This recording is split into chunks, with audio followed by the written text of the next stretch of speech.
to another unboxing video. Yep. Welcome to another unboxing video with Ethan and Brady. And today on our West Virginia trip, actually, I don't know if we showed this on camera. Yeah. We did? There's a Walmart in Logan, West Virginia. And it never fails us. It's a little ways, it's kind of on the way to their house. It's a little ways from it, maybe an hour away, something like that, around there. But, maybe longer than that, I'm not sure. But it's Logan, West Virginia, and there's a Walmart there, which actually, of course, it's in West Virginia, and they had to blow the side of the mountain out in order to get it there. You can kind of see it, but anyway, that's not relevant right now. Logan, West Virginia, Walmart. We found figures. Hold on, and let's explain some history. We have just about never went there without finding some. A long time ago, back when, if any of you remember the game Lego Dimensions, which you might not, if you were a kid in around 2015, you might know it. It was probably my favorite video game of all time. I like, there's some other ones on the list, but that's one of my favorite video games of all time. Throws back some old movies, got all the different, it's just really cool. And you could buy the figures that you could tap into the game, and I believe this was during the second wave, because they had a first wave, they had the first figures that come out, and then they had wave 2, they had the gold bottoms on them, and I went there and I bought Ethan Hunt, I believe, from Mission Impossible. I bought that figure there. I did not open it in West Virginia, but I bought it there. That was probably about 2016. And then we went back there a few different times. We haven't bought something every time.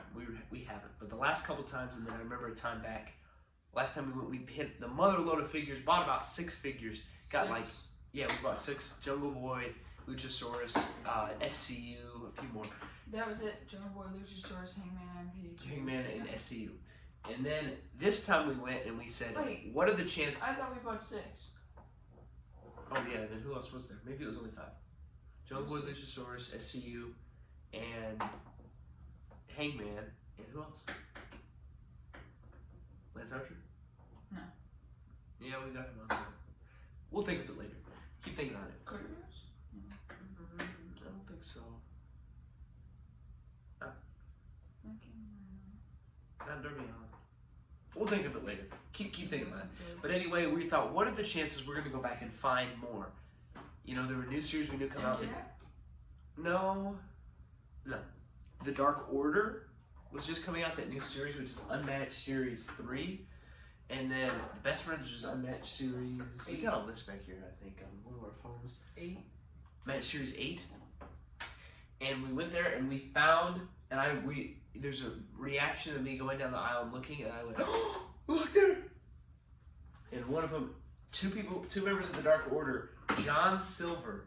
We always kind of make a joke of his name. He's a pretty good wrestler, but we make a joke of his name because it's called John Silver. We just say Long John Silver, like the restaurant. And then Stu Grayson, one of the original members of Super Smash Bros., which was eventually changed to the Dark Order because of copyright infringement, I believe.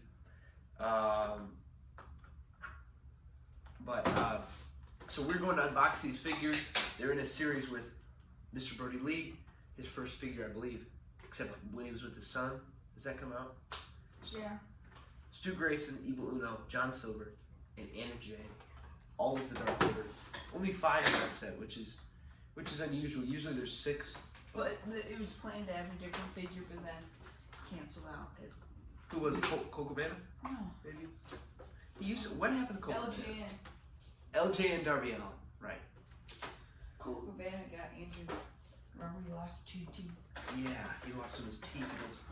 So he hasn't been there since Thanksgiving last year, which has been quite a while now.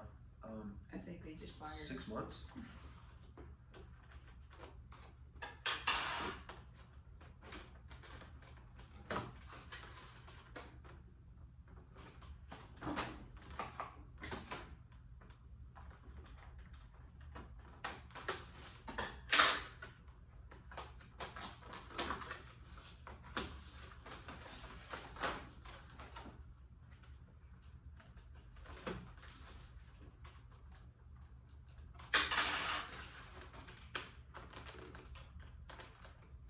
So let's explain a little bit of our history of knowing the Dark Order. When did you first hear about the Dark Order? I feel like the first time I heard about it was around the time AEW started. There were a team called Super Smash Bros. I think I can remember my dad talking about them. Then I remember they were changed to the Dark Order because they weren't allowed to use that name. And I can remember them fighting they were pretty good, fighting in some good matches. More people started joining, kind of during COVID, when COVID time started. And they kept talking about a leader of the Dark Order coming, calling him the Exalted One. I think I'm remembering this right. And then eventually, around the time of COVID, a bunch of members were coming. They had numbers 1, 2, 3, 4. They all wore masks, I believe, just about all of them. And then eventually, some of them took off their masks, and the leader, the Exalted One, which is a huge surprise, one of the first jump ships to AEW. You know, we had John Moxley right at the start, and he had a couple other people along the way. Sean Spears showed up, Pac. Cody Rhodes, of course, was right at the start. He helped found it. Of course, now he's back in WWE. But then Brody Lee was around that time. Him and Matt Hardy debuted. It might have been the same night. I don't know. Around the same time, and he debuted. And soon after he started feuding with John Moxley.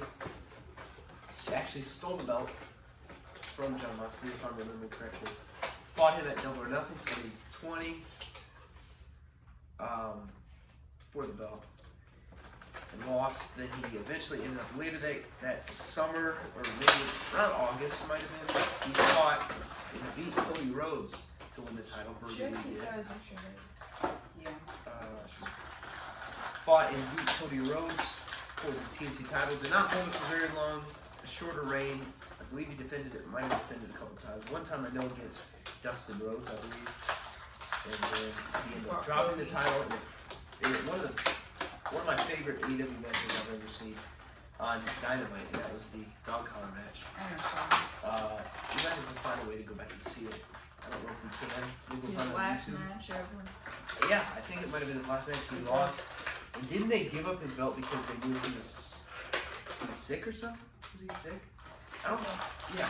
I felt like, and then we were in Florida in December of 2020. And we heard that he had passed away. And, it was very sad. AEW had a special celebration for him, Brody Lee Celebration of Life. They had a 10-bell salute. They had a night, I was just remembering this, they had a night where Brody Lee Jr., or -1, is that what he's called in the Dark Order? Mm-hmm. Where he got to pick all the matches. He just got to pick his dream Dark Order matches. And like Hangman Page, might have been the first time, or one of the first times he teamed with the Dark Order. And then for a while they were like kind of Hangman Page unofficial. He was kind of the unofficial leader. And then I was wondering around the time where they went back to Rochester last year, which is the hometown of Brody Lee. I was wondering, is Bray Wyatt going to come? That was rumored for that night. Eric Rowan was there at the Celebration of Life. Could he come back? He was there for one match at Revolution. No association with the Dark Order. Dark Order, since then, they've been good guys and they've had some pretty good matches. And but I haven't really seen them much on TV lately. And they are. As you know, if you watch wrestling, you saw. And you watched Beach Break this year, we saw them live. Yeah, we saw all of these guys at Beach Break. I don't know if it's on tape, but I believe just about every member of the Dark Order. John Silver, I know, probably Stu Grayson, because Anna Jay had a match on Dark Elevation.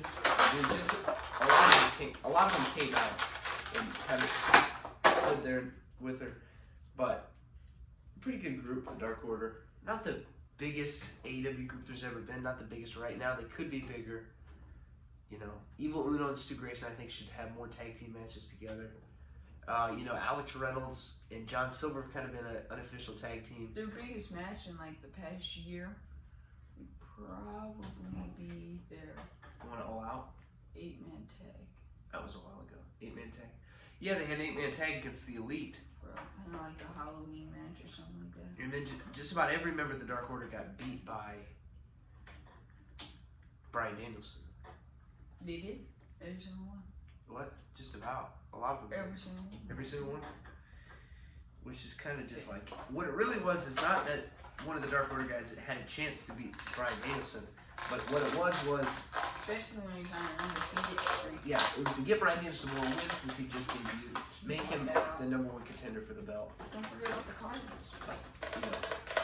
Ranking wise, and then just to get the Dark Order guys in televised matches, which is good. It's good. AEW does a good job pushing wrestlers, using them, and the Dark Order, not a prime example, but they're about, maybe not the worst, probably middle of the road.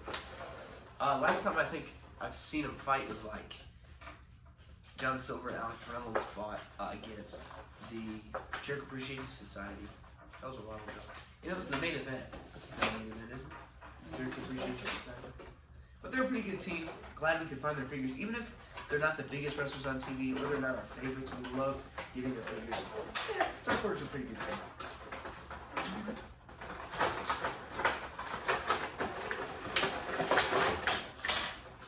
And also, we did not mention that these figures come with a 3-pack of AEW trading cards, which we're going to open. This is just a surprise. We have no idea. Now, it could end up being 3 Stu Graysons and 3 John Silvers. But... Yeah. And what? Wait, no. So, and my figure is from Beach Break 2021. Mine's from Full Gear 2020. There we go. Rival Gun Match Jets. We're up All to right. 8. You look at them and don't show me yet. Oh, it was Stu. It's too hard. Stu Grayson.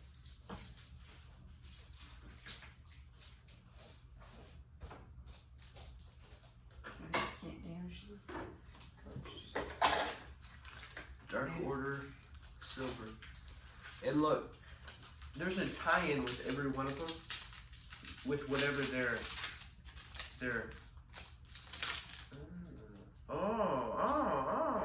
we got some pretty good ones. Let's show them off. You show your first one. I'll rank them by how good of a card they are. Scorpio Sky. Hold it up for the camera. I got someone who's not been in AEW in a while. I don't even know if they're still there.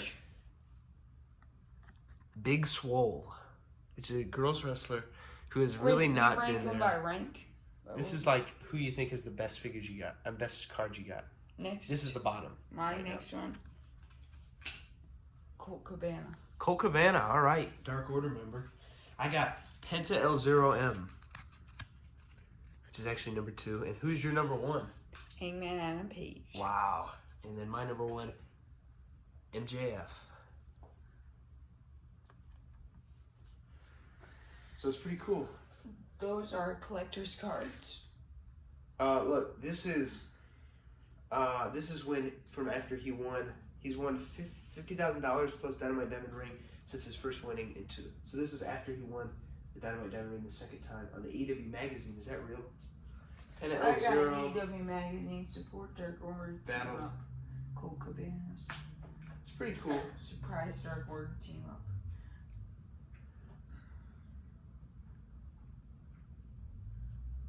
All right, it's pretty cool. So we got not only 2 figures and interchangeable heads, but also 3 AEW trading cards. It's pretty cool. Plus interchangeable hands. And that is the end of our show. See you later. Bye. Goodbye.